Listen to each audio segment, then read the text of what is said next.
All right, everybody, here we have a 1986 Mitsubishi model HS-339UR VCR. This is 1 year older than my main VCR, which was a professional grade JVC model. This is, of course, a consumer grade model, but it seems pretty decently well built. It's got this little flip down thing, as common on VCRs of this era. It's got the cable TV slash VHF UHF tuner on it. 107 channel compatible, still with the original plastic little label thing. And I picked this up for like $5 as a backup VCR. I kind of thought that the fact that it was made by Mitsubishi is kind of neat. But it seems to have some problems. Now, when I plugged it in the store, it powered on just fine. The display was extremely dim. In fact, I thought that it didn't work at all, but it seems like the more that this unit is plugged in, the better the display gets. So that's good, that it's kind of rejuvenating a little bit. But I put a tape in it. This is when I got home because the thrift store does not have tapes anymore, or at least they didn't have any in supply. And it did not play the tape. The tape was inserted in, it sucked the tape in, it spun the head up, it tried to move the tape, but I believe that the belts are broken for the drive belts. So I'm going to demonstrate that problem here. And of course, with the belts being broken, that means that when it tries to eject the tape, it can't do it properly and it ends up eating the tape because you need the drive rotors. That's not the right term, but you know what I mean. The drive rotor thingies, rototubulators, to be tubulating for it to not eat the tape up. So I've got this copy of Dateline from 1996, just a crappy pre-recorded whatever thing that we can use to test this or demonstrate the problem. All right, so I have this thing, I plugged it in. The screen is still looking both pretty dim and better than it was in store. It actually looks pretty decent now with the lights off. Maybe it was just really bright in the store. I don't know. But anyways, I'm going to stick this in. But before I do that, I'm going to move the camera. Oh, yeah, that's right. This is not the kind that automatically turns on when you press the tape in.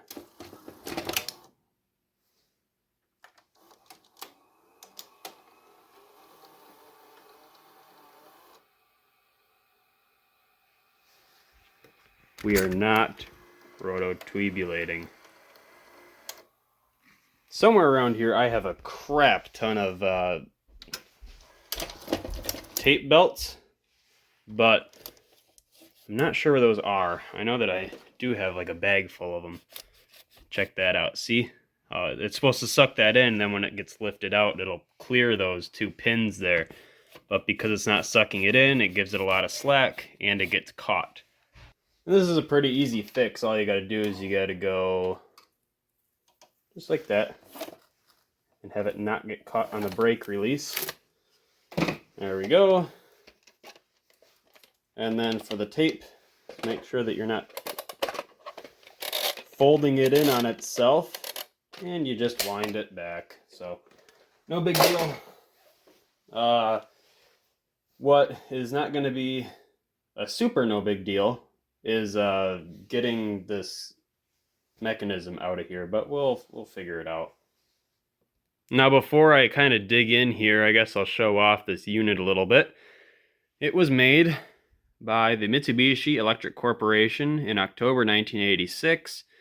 Made in Japan. I guess it used to belong to Donna Worden at some point in its life. We have our old school connectors here for UHF, and we have a standard coaxial thing for VHF. Along with that, we have the RCA inputs. Always nice to see. Channel selector. Little service tag. I guess this used to be in Minnesota. And aside from that, that's about all. As you can see, this was not the highest end model. It's got some blanks here. And moving back around to the front, it's just kind of got standard controls. I don't know what things like slow, plus, minus is. I mean, I don't know. Maybe that's for the clock or something. It has a 2-week, 8-program timer. That's pretty neat. Video TV switch, recorder. Flip this down and you have your programming instructions along with some more kind of things. I don't know why this is set to EP. Should be at SP.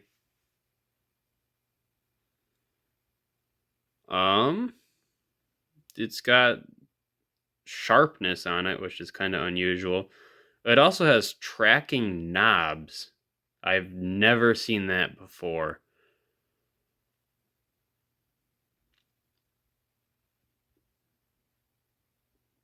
Very standard stuff. And then behind this is the channel memory. So yeah. Hey, look at that, you're sideways. Anyways, I just wanted to show off that this is going to be pretty easy. I've been blessed here with a pretty serviceable machine. Just take off the screws and this whole back panel comes off, which is where the belts are located. Should have been placing bets with everybody here, because check that out. I was right. There's a belt. And it looks like almost melted. I don't know if that's from age or if it was actually melted somehow, but probably age. Other than that, it's probably just a lot of old lubricant everywhere. I will mention that VCRs are not really my forte. I don't really know a whole lot about VCRs. I'm willing to learn about VCRs, but it's just not really my thing. My thing is more so like radios from the 30s to the 60s or 70s. But it is what it is. I just have to showcase this.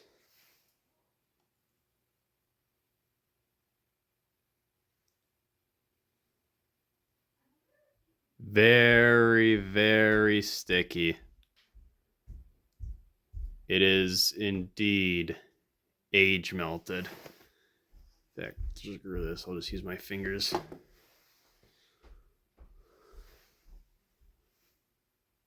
Oh, yeah. It's just flat now. I have white stuff on my hand from that dust and crap. Well, now it's stuck, so. So the old belt just kind of exploded in here. This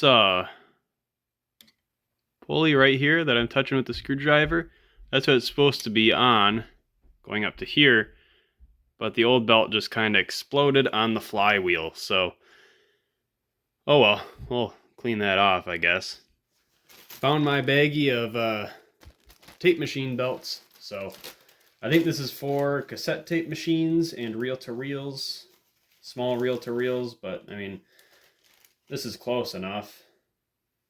It's like a situation of like, as long as it'll go on there, it'll be fine, because the important thing is the gear ratio, so yeah. Okay, so I think this is a pretty cheap mechanism, because so we have our main flywheel here, which is connected to the motor, and this one, it connects to this flywheel up here, which when this spins, it moves this right here against another gear up here, and now we're going in reverse. But when this stops and we put it in the other direction, the gear comes down and it goes against a different gear in the other direction. And now we're going forward. So when it goes in this way, it engages totally fine to the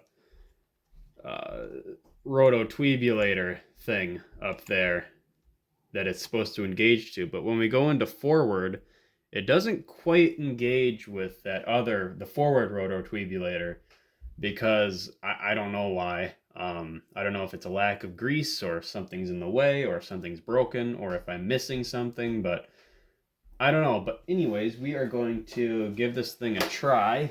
I'm going to plug it in. Safety second, right? I'm going to put the power on. I said I'm going to put the power on. There we go. All right. Rewind.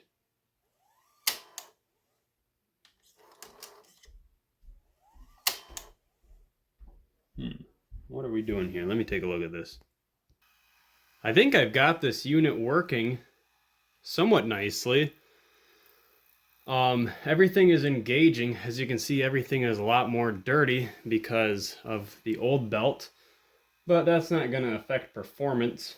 My tools are also filthy, and I used this contact cleaner to wash everything out, which isn't, the greatest choice in the world to try to wash things out. But my WD-40 and my 79 F350, which is not close to me right now, so I'm not gonna go get that. And I used silicone lubricant, dry lube, to lube everything up. This motor here was not behaving itself. It was very gummed up, and I just had to kind of lubricate it and wash it out and lubricate it again, and then work it in, and that seemed to fix the problem. I also went around and lubed up all these gears and sliding mechanisms, and they all seem to work better too. So I guess it's time to connect this thing to a TV. I'm not going to throw it back all together yet, but I just want to see what it's doing on the video side now that it's working on the mechanical side. I've yet to see what this thing looks like. So I'm just going to let it do its thing for a while, get all the new oils mixed in, and we'll see from there. I'll also throw in here that this thing was very sleepy to wake up. Very, very sleepy to wake up. When I threw it all together and threw the tape in, everything was super slowed down. I think even while I was filming, you could see things kind of start to speed up a little bit. And it had been running for a while before I turned the camera on. Our head up here was very slow to begin with, and then it was bogging down, and it was kind of going up and then bogging back down. And now it's pretty stable. Everything has been stable so far, which is good. So yeah. All right, we're going to try out reverse before I connect this thing to a TV. Huh? Oh, you need to stop it in reverse.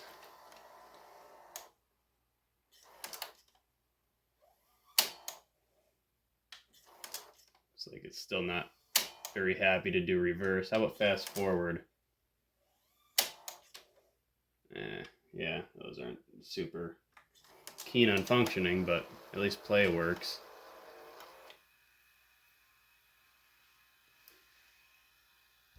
So we have audio working, but we have no video, and this can be confirmed because I originally tried this TV over here because I thought it would fit it a lot more better aesthetically, but I hooked it up with the RF and I got audio, but there was nothing really on video.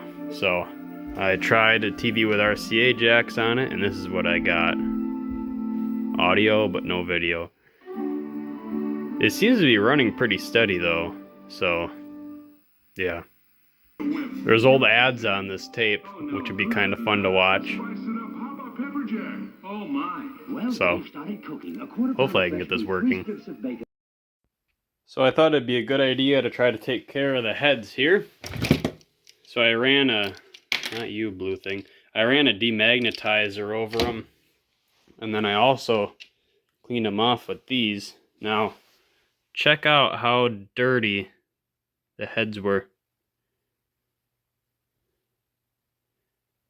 The camera makes it look better than it is. That's like black on my end, but it's reflective, so of course the camera is making it look lighter, but I think that's part of that old belt. Maybe, I don't know, but I guess I'll throw this back on it, the shield thing, and give it a go then. And after all that work, we have ourselves a working 1986 Mitsubishi model HS339UR VCR. Took probably a few hours, maybe 3 hours or so, 3.5 hours. But yeah, I mean, it just kind of chugged along. Overall, it was pretty easy. It's just a lot of easy tasks that are also kind of time consuming a little bit, plus the diagnosis. But other than that, it was a pretty fun little repair. The unit is actually in really good condition. It needs to be, it needs to have this wiped down, but all the scuffs and stuff you see up here are it's just dust. Aside from, little scratches or whatever, but with a cotton ball, a little water on it, this will clean up and be a pretty nice little unit. I will note that this is not black plastic, this front plate thing. This is actually smoked plastic, which means that you can see inside of it. It's kind of neat. One thing that I kind of like about this VCR is that it advertises it being a front loader, because it's decently early into VCRs, back when you'd have, top loaders up there. I don't think there were very many top loaders in 1986, but I wouldn't know, so yeah. Anyways, thank you for watching. This has been, once again, a fun little repair, and I'll see you in the next one.